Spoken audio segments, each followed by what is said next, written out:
Hi guys, sun is out and I'm out as well. Alam ko, gumawa na ako ng vlog na ganito sa Cabiao. I wanna show you ano yung route na ginagawa ko sa Manila. Actually, every time na nagwo-walk ako, I love walking. Every time na nagwo-walk ako, parang iba-iba yung daan na ginagawa ko. Kasi nga, bago ako mag-commute, gusto kong itry na daanan. Kasi, actually, hindi ko pa rin alam. Pero ayun, hindi ako pala commute, angkas yung savior ko.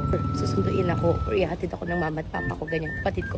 So, hindi ko kabisado. Pero ngayon kasi, tinatry ko na like maging strong, independent woman. Kaya lang, dinadaanan ko, hindi pa rin siya dinadaanan ng mga jeep, ng mga tricycle. Ang alam ko lang, mag-tricycle dito, punta ng Santa Ana, tapos Santa Ana papunta ng Makati. Pero masanay akong maglakad. Lalakad tayo, ha? Also, I wanna share a story. Kasi yung friend ko, pumunta siya dito sa Manila. Sabi ko sa kanya, tara lakad tayo, ganyan-ganyan. Kapag naglalakad kami, pagod na siya. Kasi hindi pala siya sanay maglakad. Ginagawa niya lang, nagmamotor sila doon. Although gano'n naman talaga, kasi nagmamotor talaga. Sobrang init kasi sa Nueva. Pero ayun, parang wala lang. Gusto ko lang talaga eh. So, matutorture din siya. Yeah, Santa Ana na tayo guys. Tapos na tayo sa Pandakan. Alam niyo ang sweet kasi parang binibigyan nila ako ng libreng ride na lang sa mga tricycle. Kaya sabi ko, ayoko, don't save her, she don't wanna be saved. Every time na nakikita niyo ako na naaarawan, nasusunog, ganyan, appreciated ko yung mga umbrella, yung mga free rides na binibigay niyo. Pero thank you so much for that. A certain satisfaction every time na parang nahahalikan. Ay! Every time na nahahalikan ng araw yung balat ko.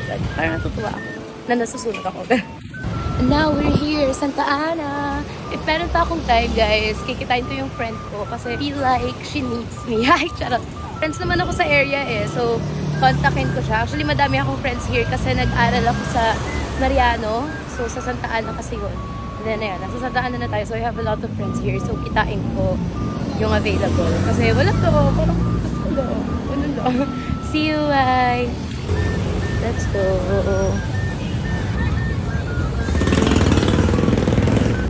Hi guys! Pabalik na tayo ng house.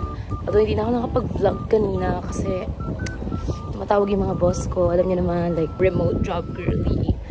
So yun, kailangan like always available ka kasi basically, kapag hindi ka naka-answer ng call, lose opportunity siya. So yun, kaya ayokong walang sinasagot.